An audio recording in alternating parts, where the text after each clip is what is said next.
kulluhum, lahat, bawat isa, titindig, haharap sa harapan ng Allah, lilitisin.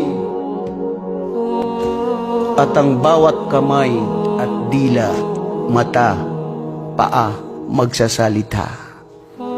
Kulluhum yatakallamun. Lima shahidtum alayna.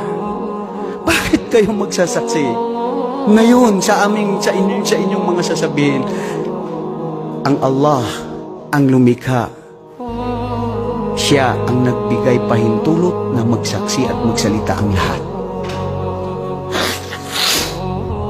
Hindi mapigilan ng dila magsasaksi na ito ay naging marites noon dito sa mundo. Ang mata magsasaksi. Ang mata mo magsasaksi at magsasalita yan na, ya Allah, pinapanood ko ang mga Islamic lectures. Wallahi mga kapatid, napakalaking fitna ngayon sa atin itong mga jawal natin. Gusto mo maghanap ng mga Islamic lectures, gusto mo maghanap ng Quran para maramdaman mo ang tamis ng tibay ng pananampalataya sa Allah subhanahu wa ta'ala, dumarating si fitna, iba-ibang lumalabas. Katalahumullah ang gumagawa nito. Na mayroon pang ibang mga kamusliman na nagpapalaganap ng lahat ng mga kamalian at lahat mga kasalanan. Ipinapakita ang kanilang mga aura. Ipinapakita nila ang kanilang mga kasalanan na ginagawa.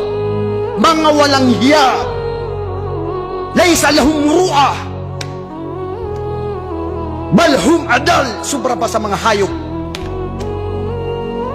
Pinapakita ang kasalanan. Samantala ang hadith ng propeta sallallahu alaihi wasallam na sinabi niya, min asrarin nas, ang pinakamasamang tao ay ang kasalanan niya na walang hiya na ginagawa sa madlang people na ipinapakita.